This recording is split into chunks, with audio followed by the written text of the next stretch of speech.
rock struck the back of Oliver Rumson's head, and the world around him went black.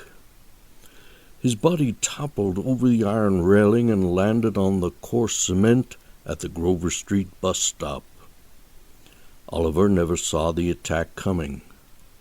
At this hour, 6 a.m. on Sunday, there were no witnesses, no other commuters waiting for the bus. Dorlston was a sleepy town, a dry, dusty speck on the map just 20 miles inside the Arizona border, a place where the heat index frequently exceeded 100. Beyond the bus stop, terrain undulated from road to horizon, and the sun had already spread savage heat across the windswept plains. Lucky for Oliver, though, he didn't feel the impact when his torso struck the unyielding ground. He was unconscious and unaware of the pebbles and shards of broken cement that had torn the flesh of his arms and neck and forehead. A car door slammed, and Oliver was hauled away, tires squealing on the pavement. Sandy Rumson woke up and peered at the clock. 7:15 a.m. She sat up in bed and squirmed from the feeling of sweat underneath her nightgown. Her rickety air conditioner did not cool the room the way it used to. She and her husband would have to buy a replacement soon. When her eyes had adjusted to the sunlight coming through the drapeless windows, she noticed that Oliver hadn't returned home from the factory. Normally he would come in and turn off the air conditioner, depending on how comfortable the room was. At the very least, he would kiss her on the cheek to announce his arrival, sometimes even get something going in the sack. Sandy got out of bed and went to the kitchen for some iced tea. No coffee this time of year, not until autumn. Then she would be back to her 5-cup-a-day habit.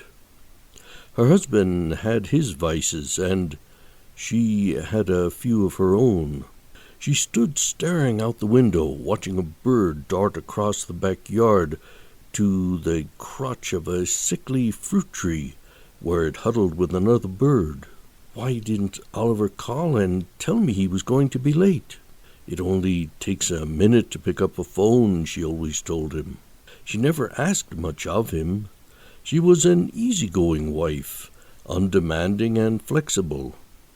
Sure, sometimes when he forgot to take out the garbage or turn off the television before bed or change the dog's water, she'd get frustrated.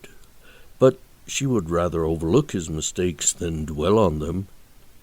In this case, if the boss was going to keep him late for any reason at all, he still should have called her, and she couldn't deny the twinge of disappointment that she felt as she watched the birds traverse the yard and settle into another tree. She finished her iced tea, placed the glass in the sink, and got dressed.